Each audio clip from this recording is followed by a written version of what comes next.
Hey, this is Albarran. Thank you for coming back to my channel. And I received a lot of amazing feedback on my latest interview with Pastor Neil Oates. And so I want to bring him on one more time and talk a little bit about a different topic. The first interview was on faith and entrepreneurship, but we want to talk about communication, public speaking. It's a skill that so many people, they don't focus on, or even if they try to improve it, they're not consistent. They don't really see the growth that they want.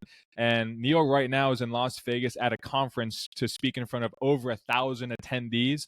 I mean, think of you speaking in front of 10 people. A lot of people would rather die. It's the biggest fear in the world, but he's speaking in front of over 1,000 people, and not just speaking, but he's thriving, and he's an excellent public speaker, the best that I've ever seen in person.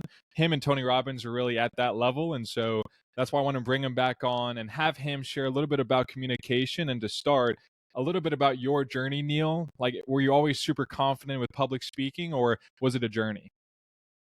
Well, so first, thanks for having me back on, and thank you all for watching this again. If you're wild and crazy enough to hang out with Alex and I this time, so to answer your question, was I always confident? I believe yes.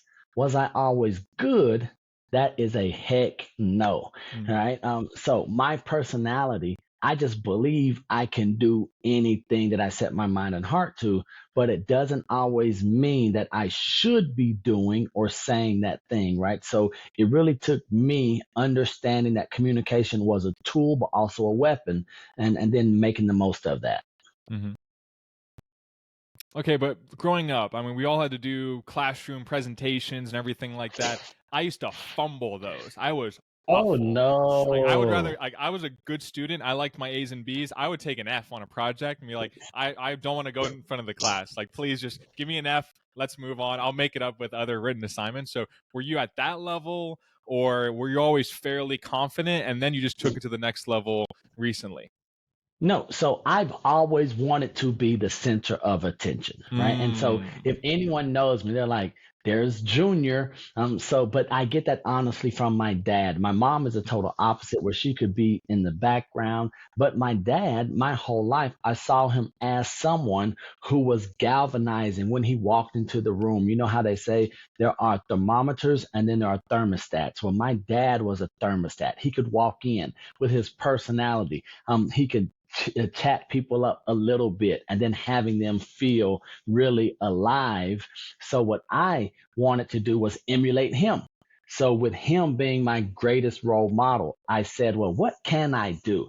There are things that he's experienced in life as an adult that I can't use, but I saw him use this thing that we call the platinum tongue, right? Where he would just go in and make people feel good about themselves, just be really larger than life. And so I wanted to do that from as early as I could remember. And then once I understood that, once again, the Bible says there's life and death in the tongue, really being able to harness this power of communication to help people from a young age, that was always exciting for me.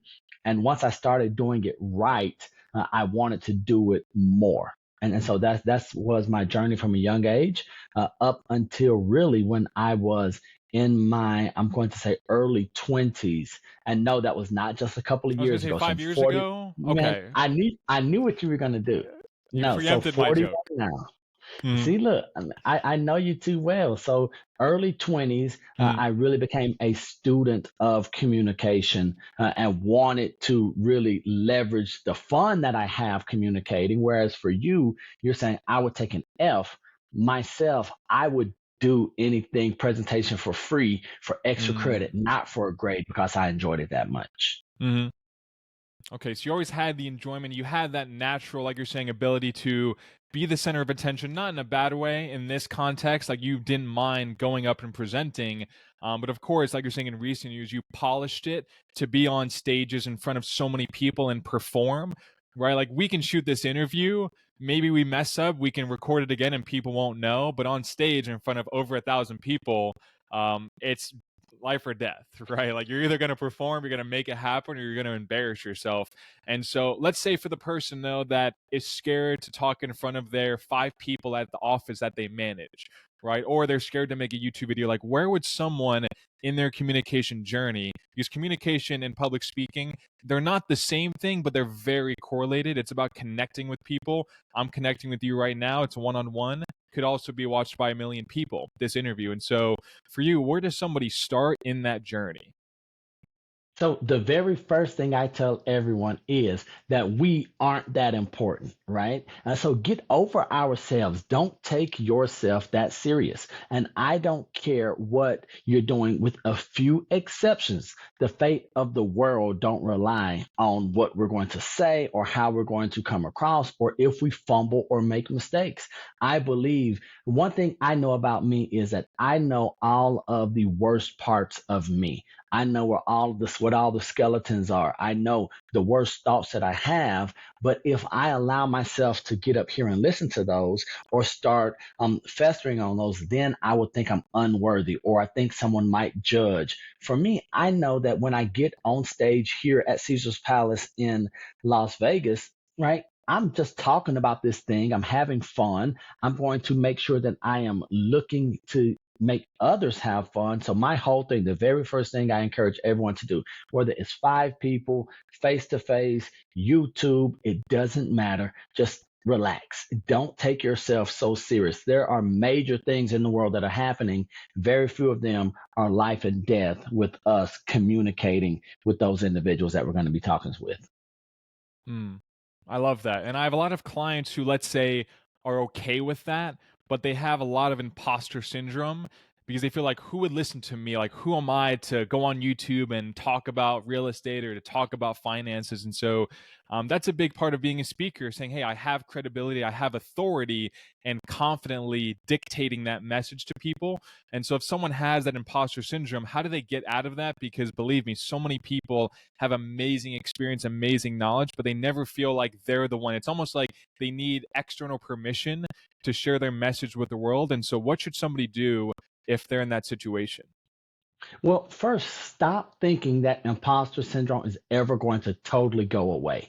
It Mm, never does, right? For me, whether I'm in fifth grade, I feel like an imposter because I have sixth and seventh graders listening to me. Now, even here in Vegas, I'm going to have mega $1 million producers who are listening to me, wanting to get my insights. And if I'm always waiting, or if I expect that imposter syndrome is never going to show up, that typically means that I have stopped putting myself out there, that I've stopped trying to give and be bigger than I currently am. But here's my best piece of advice when it comes to the imposter syndrome. Take the mirror off of yourself. I think that just like not taking yourself so serious, when we start thinking that we're a fraud, we take away the power of the story that we have. Like each of us were put here for a purpose. And I believe that if we allow that fear, that doubt, that imposter syndrome feeling to overtake us, here's what we're doing. We're not keeping someone from listening to a liar or a fraud. We're keeping someone from hearing a story or encouragement or seeing an example of what they could be. Right. And so I think that's every time I present, every time that I'm speaking or I'm communicating, it doesn't matter if it's a kindergartner through a senior citizen or a military veteran. I want them not to hear what I say and be in awe. I want them to say, hey, if this guy could do this, then I have to have hope. And I believe that when we start thinking, well, I don't think I deserve it, as opposed to, I believe I have something to offer, even if it's just that if this knucklehead, if he or she can do it, then I can do it as well. And I think there are just two different ends to that. So we put too much pressure on ourselves. We start thinking that we don't deserve. But here's what I would tell you, Alex, and to all of your viewers. If you really feel like you're undeserving and you still have the opportunity, that's even more of the reason, because then you owe it to your God, your universe, society, to give and to pay it forward, so that then you are not ungrateful. Then you aren't seen as someone who is a fraud. exactly, because once they take their own fears and their own doubts out of the equation, and they look externally and say, how can I impact people and the opportunity cost of that? Or like, who are they not impacting? What message are they not sharing? Because they're thinking about me, my fears, my thoughts, my limiting beliefs, or their company. I mean, if you're an entrepreneur, you have people that rely on you, contractors, clients, employees, like their families eat off of essentially your vision and your work. So at a certain point, you have to get yourself out of your brain and think, okay, well, I'm negatively affecting the people around me and your own family as well by not just getting over yourself and again thinking about who can I help and who can I make an impact on. So that makes a lot of sense. Absolutely. So, real quick, Alex, I think a lot of, especially your audience, right? These people who want to do great things, but don't know if they're deserving, who have these dreams, but then also have these fears and doubts. I think it's exactly what you said. Is that we have to look at it from a position of service, position of giving to, right? So when I present, when I speak, this is how I give back, and so I'm attempting to repay a debt from God and from the universe for allowing me to get to do something that I love and actually make a living doing it, right? And so if we don't do that, then as you said, that's when we become thieves. That's when we start robbing our brother and our sister. And I really believe if you aren't doing everything you can with the gifts that you've been given, that God has given you, that's when we should be afraid of losing that gift. We know Matthew 25. Well, maybe we don't know. If you all don't know, I'm gonna get biblical on y'all for a little bit. But Matthew, the book of Matthew, chapter 25, talks about the owner, the business owner, who had three servants or employees, and he gave each of them talents, and those that used the talents and multiplied the talents, he gave even more to. And so I think that's something, that's one of my fears in life, is for me to go through life not having utilized or maximized my talents, and then God, the master, the owner or employer, saying, yeah, I'm going to take those from you and give it to someone else who's more deserving. Absolutely. Absolutely. And I have so many people that they're waiting for that perfect time to launch the channel, right? To go to Toastmasters and learn public speaking. And I want to get your opinion on this because I look at it as they think they're being perfectionists, but they're really just using that as an excuse to overthink and overanalyze. And a lot of people that I work with are maybe lawyers or they're in finance or they're analysts. So for them, they want something where it's 1 + 1 = 2, right? Like I'm going to put out one video, get this many views, make this much money, and they want everything to be so safe and secure. But obviously, that's not going to help them reach their God-given potential. And so, as I mean, you've been an entrepreneur for a long time. How can someone get out of that mindset of safety, security, and they look at what you're talking about as, ooh, that's risky. If I want to reach my potential, I have to take risk. I have to think outside the box. But if anything, it's a bigger risk not to even try and pursue that. And so, what are your thoughts on that? So the first thing, anytime I hear the word risky, I think of Jim Rohn, and one of his quips was, "If you think trying is risky, wait until you get the bill for not trying." He said, "Let me Mm, tell you how risky life is. None of us make it out alive. That's risky, right?" And so for me, my personality, I believe that we have become soft as human beings, as a society, especially if you're living in America, where we have a lot of opportunity. It doesn't matter your age, doesn't matter your sex, your gender, right? Sex orientation, it doesn't matter any of that.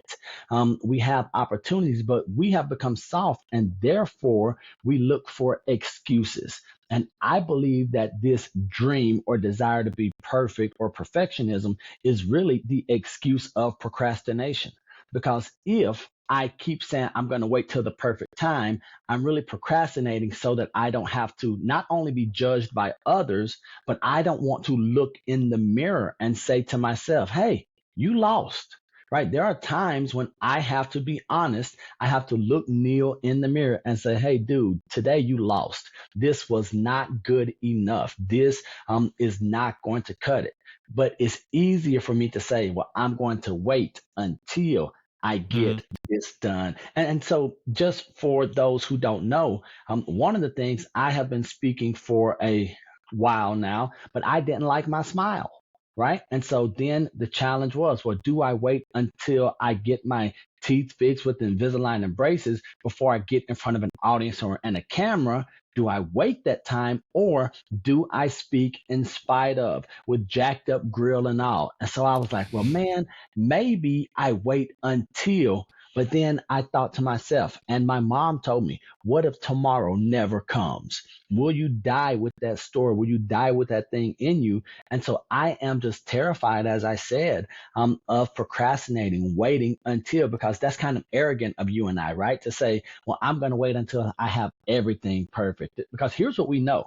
We know, if we're going to be honest, Alex, we can look at individuals who have less than you and I, whether it's communication, education, a leg up on the competition, who are doing more than us. And so they're just saying, because the world right now is for those who are taking action, who are failing, learning from their losses, and then doing another iteration and coming back again. So part of it goes back to get over yourself.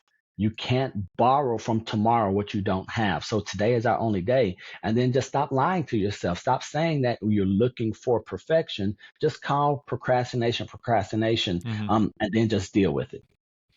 Right, because if they were actually looking for perfection, they would be creating a dozen videos every day, 7 days a week. I mean, 12 hours a day. And at that point, they can honestly say, hey, I'm a perfectionist. I need to tweak the lighting, or I don't like that panel in the background, or Yes, whatever it sir. may be. Like, and they'd be scratching their skin trying to be a perfectionist. Like, they'd be crazy. That's not the case. They're like, oh, I want to get the right. People tell me this. I want to get the right idea. I'm not thinking of the right idea yet. And I'm like, you could wait 6 years to launch this magical idea, and then 2 weeks in, nobody's going to be watching, right? So the only way to get real feedback, like I've released videos where I'm like, this might get 1 million views. It's going to work out so well. It gets like 50, and I'm like, oh, geez. That thing, That's that why. now, that's devastating too, boy. I tell you what, Alex, I don't know what you need to tell your audience.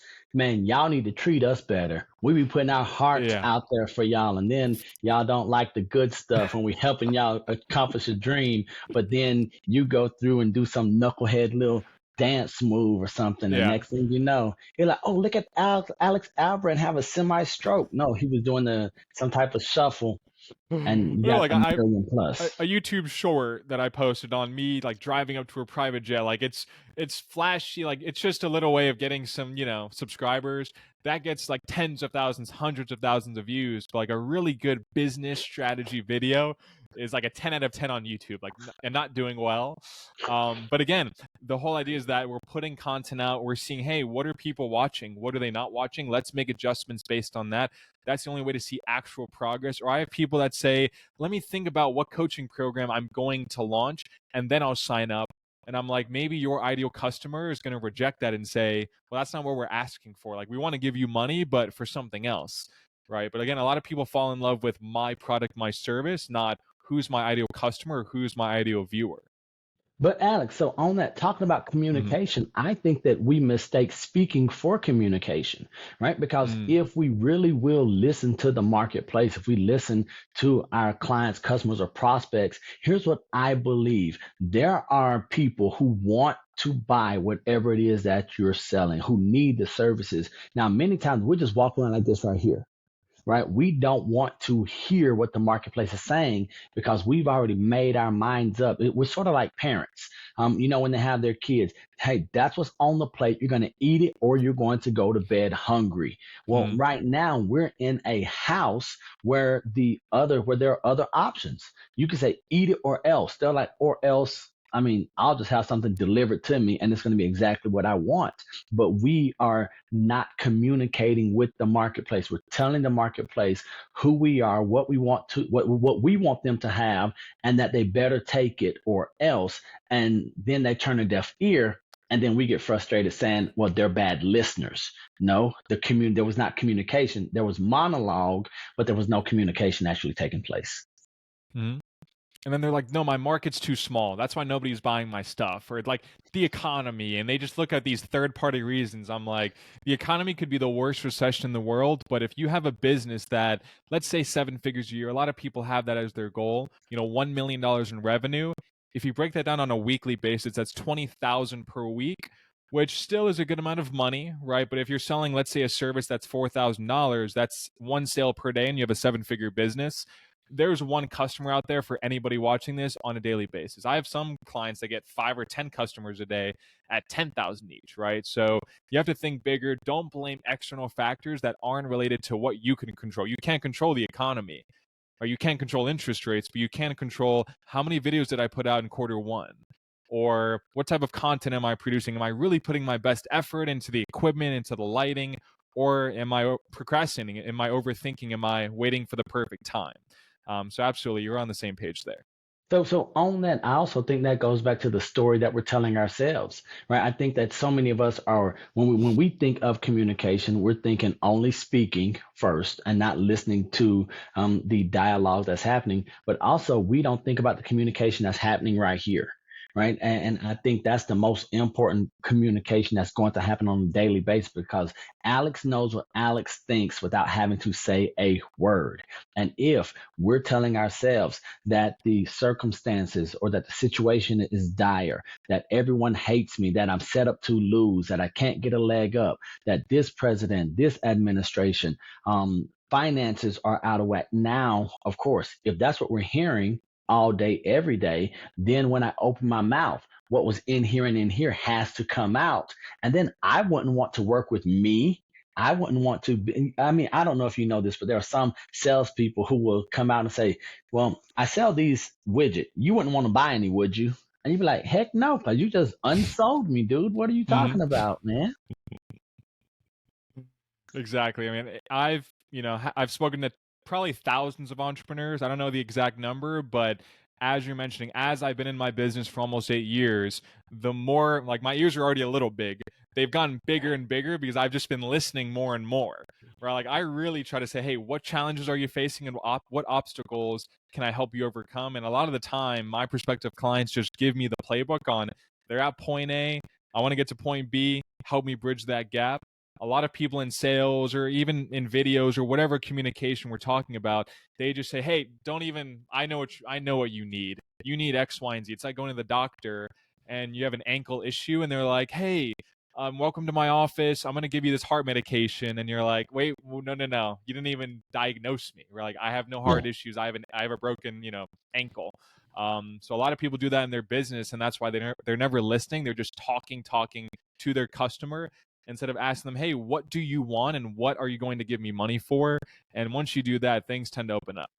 And so that goes into the whole idea of what is effective communication.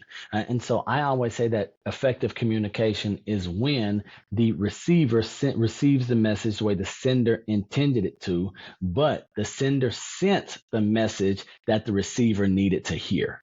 Right. And so that's what, especially in the business world. So it's one thing for them to hear what I'm saying, for them to understand what I'm saying. It's something totally different for them to want to hear what it is that I'm saying, because that's when we can cut through a lot of the stuff, the fluff, and get straight to the matter of things. And then they're more inclined to listen to the next thing you're going to say. And so what I found is if I can have people want to listen to me, then they will give me permission to put my opinion in, to sprinkle my opinion into the conversation just a little bit. And then we start this learning process. I'm really learning, listening to them, and then they give me permission to share just a little bit. And then they'll say, I think I like that. Let me listen a little more so that he can tell me a little more about himself. And so the more I'm doing that, I found I'm getting some really good results there. Love it. I mean, look, yeah, you're speaking in front of 1,200 people. I would probably even be scared. I mean, I've spoken in front of, like, the most people I think was 100 or 150, something like that. So you're at a different level, right? I can speak to this little camera in front of maybe millions or tens of thousands, whatever the number is. You're speaking live in front of 1,200 people. And is that tomorrow or is that this weekend? So that is going to be Friday and Saturday. But let me tell you something, Alex. Do you know Mhm. why I'm comfortable doing that? And you've seen me in my most terrifying environment. And I don't Mhm. know if you understand what that environment is, but that's on the weekends with kindergarten Mhm. through fifth grade kids. And so for me to be in front of 30 or 40 elementary school kids is more of a challenge than being in front of 1,200 adults and professionals. Here's why: because for me, when I'm on stage at the church in front of what I call my babies, there's no filter, right? So we Hmm. get instant feedback. I give the elementary school experience the same. I put it right up there with trying stand up comedy because you get instant feedback. So if I can't keep a kindergartner's attention at the same time that I can keep a third or a fifth grader's attention, they're going to let me know. Whereas in the audience that I'm going to speak in front of this weekend, guess what? Even if they're checking their phones, even if they are having a conversation with someone next to them, they're not going to get up and start doing cartwheels in the middle of the floor. They're not going to start backflipping or taking their shirts off. Well, I hope not. We are in Vegas, right? But there is a an appearance of respect that they're going to listen to me. And so, what I want to encourage everyone is with this is that if you can do those seemingly small things, right? I never planned on being in front of thousands of people. I just really wanted to make sure that my 10 kids on the weekends, I gave those 10 kids the best experience I could give them. What I didn't realize, you talk about that practice, me knowing how to come back, how to get their attention. If you can keep a 5-year old's attention, you can keep a 35-year old's attention, right? If I can do 3 minutes with a 5-year old, I can do an hour with a 35-year old. It's like, it's Right. just there. And so I would just encourage people, do not despise small beginnings. Wherever it is, whatever you have in the beginning, just commit to doing the one video a day for 3 weeks. Commit to leading your sales meeting face to face, right? Do those types of things, because if you get good at those, then you'll start seeing the rewards of it, and then your harvest is going to be plentiful. I love that because I've experienced that in my own business where, like, creating these videos, I've been doing it for under 8 years, and I've had some interviews that have gotten, hundreds of thousands of views. I think my biggest is at like 1 million views or something like that. Just talking to this little dot, isn't that crazy? 1 million people watching. But again, if you would have done that to me 8 years ago, that would have been just too much too early because I didn't have the reps in front of 5 viewers, right? Or maybe with another friend of mine that had a YouTube channel and he had 100 subscribers, right? I was getting practice and reps in at an early age and early stage of my business so that when an opportunity like that came up to go on a YouTube channel with 1 million subscribers, 1.5 million subscribers, I was like, let's do it yesterday. Like, I'm ready to go. But a lot of people, they want those opportunities right away, but they're really not ready for them because they haven't put in the reps, they haven't put in the practice. It's like going skiing and you go right to the double blacks, and it's like you haven't even done the bunny slope. Like, you're going to tear an ACL, right? And so start small, start somewhere though, and eventually when the opportunities come, you'll be ready. And, 100%. and so one of my mentors shared with me many years back. He said the worst thing that can happen to a person is for them to receive an opportunity that they're ill prepared for. Because once you fail, once you stumble, fumble that opportunity, it's going to erode our self-esteem and our self-confidence. And we just don't like to fail. So if we fail one time, we're going to do everything, with the majority of us, we're going to do everything we can to avoid that feeling. And you would think that would mean practice, practice, practice. No, that just means give up, don't try that anymore. And so the ones that are great, what we find is that they don't like failing any more than anyone else. So they just fail faster, learn, come back with a new iteration of the product or service, and then they just start honing, because we don't like that sting. I don't like to sit in failure for a long time. So if I fail tonight, you better believe I'm going to do something else tonight to get back in the winner's circle. Most people will fail tonight and then let it fester, and then it might take them 2 or 3 months to get over that and then try something maybe that's a little easier. So there's a regression instead of progression towards what they're trying to attain. Just like golf. I mean, how many people watching this have tried Top Golf, or they've gotten a lesson, or they played around on like vacation and they were one and done? Like, they never touched a club again because it's so unnatural, it's so awkward. Like, there's very few people on earth, maybe baseball players, that will touch a golf club and automatically have the rhythm. But I've been playing for 3, almost 4 years at this point, and I have some rounds where I'm like, should I give this up? Like, I'm just regressing, it seems like. Right, but if I look at my progress compared to 3 years ago, I'm like, wow, like I'm very happy with it, but I stuck with it. Same thing with you. You picked up golf. At first, you were like, I don't even know if I want to go to this lesson. Like it was that bad, but you No, kept no, going, and now hold you. on. So let's That be was very yeah. clear. Let's be very clear. And I Uh told huh. Coach Larry this. It wasn't that I didn't know if I want to go to the lesson. I would get in the parking lot, Alex. So I would go to the parking Oh lot. yeah. I would sit there, and the lessons were paid for. It's not like I'm getting my money back, right? So I would sit in the parking lot, Alex, and I Hmm. would get nauseous. And so I would have to convince myself. I'm like, man, you got to go in here, got to go in here, to the point where I would just run out there. I would just grab my stuff because I didn't have clubs or anything, and I would just run. I said, "Hey, Larry, I'm here." And he'd be like, "Okay," and I would get out there early simply because I knew that if I stayed in my car, I would talk myself into leaving and driving away. Right. And it wasn't because, and here's where it's not because I was afraid of the game or anything. I just didn't like the opportunity that or the chance that I would fail at something. When you're good, like we all want to operate in areas where we're good. None of us want to go back to being a beginner and amateur. And at that moment, I'm talking about for months. And you probably thought it ended like, oh, 2 weeks in. For months, I would show up at the golf course and I would have the same feeling every time. So much so that once I told Larry how I felt, he would intentionally text me 30 minutes before the lesson and say, "Hey, I see you in the parking lot. I can't wait to wait." And I'm like this. I'm like, "Oh, he saw me. Okay." So now he's got me. Oh yeah, Larry's the best. But like you're saying though, people don't want to fail because they look at it as just uncomfortable and it doesn't feel good to be a beginner again. But that's the only way to grow, right? We spoke on the phone yesterday, and you're like, "Oh, I got this big deal cooking."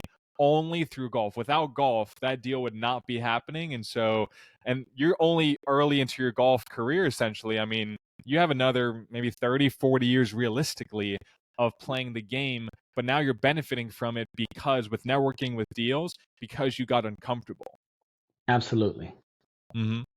Which most people aren't willing to do. And that's why most people, the stat is like 80% of businesses fail in 5 years. That's really why. It's probably that, and they don't work on their business. They just kind of work today, then they work tomorrow. They don't think 5 years from now, 10 years from now. And so, no, that's amazing. And I want to leave people with this. How can people watch that speech that you're going to make, the presentation tomorrow and Saturday? Are you going to post on your YouTube channel? I don't know. I have to Okay. ask permission first. So here's the thing, right? So I am a forgiveness over permission type of person, right? Mm-hmm. So I have all the equipment. I've got the microphones. I've got the cameras. Something is going to be shared. But here's something I will tell you. Talking about communication and the opportunity that I'm having here in Vegas, I was supposed to do one session on Saturday, but fortunately, I've done a few free gigs for a friend of mine up in Jacksonville for the past 3 or 4 years. And it was simply because that was an opportunity for me to be on a stage in front of 1,700 people, right? So, how do you get in front of audiences? They're paying for the travel, they're paying for the room, but I don't have a speaker fee. But my entire plan was for this to be my audition for 1,700 people every chance I get on the stage. Well, she has been asked to lead a panel here in Vegas as well, and I was not slated for it. So I got a Facebook message from her. It was like, "Hey, Nia, when are you getting to Vegas?" And I was like, "Hey, I'm getting to Vegas Wednesday. Do you want to be on another panel at this time?" And what do I say? Heck yes. And it's not because of my expertise in the subject matter. It's simply because I know what it is. They need someone that's engaging to keep the audience brought in and to feel connected in the panel. And so this is where I just encourage everyone, how you just mentioned about golf. I'm not doing, I don't play golf for golf itself. I play it because it gives me another medium, another platform to have conversation and to create communication opportunities. So everything that I do, when I'm really good at this thing, it opens doors and I get to sow a lot of seeds.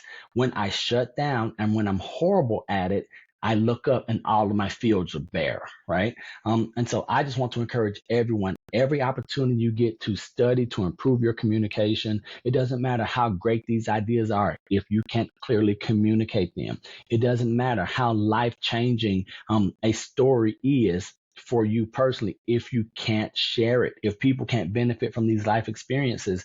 So I don't know how we're going to get the video out, but I do know that is if it is available, if I am able to record it without getting a pow pow from the RRC Residential Real Estate Council, it will be on my YouTube channel. That's going to be the place that I put it. Okay, and I'll put that link in the description. So yeah, let me know once it's up, if it goes up, if you get permission, forgiveness from them, and I'll make sure my audience can watch it, just so they can see like, hey, we're talking about it, but they can then see you in action and say, okay, wow, like that's the guy I saw in the interview. Well, if he can do it, then I can do it.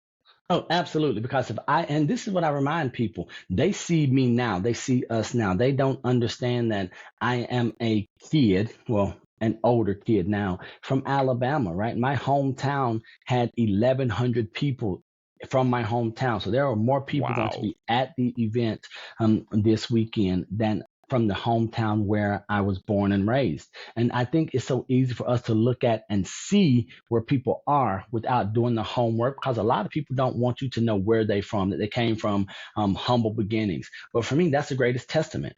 And I'll sit here and say, what if I can do this? If someone who stumbled, someone who is in South Florida only speaking English and has a large piece of his business clients speaking Spanish, Russian, and the such, then why can't you do whatever it is that you want to do? I believe that if you commit to it, if you're willing to feel the pain of loss, not too long, and then partner with great people, get some great coaching, connect with Alex and let him use his connections and his guidance, I believe that they'll be better for it.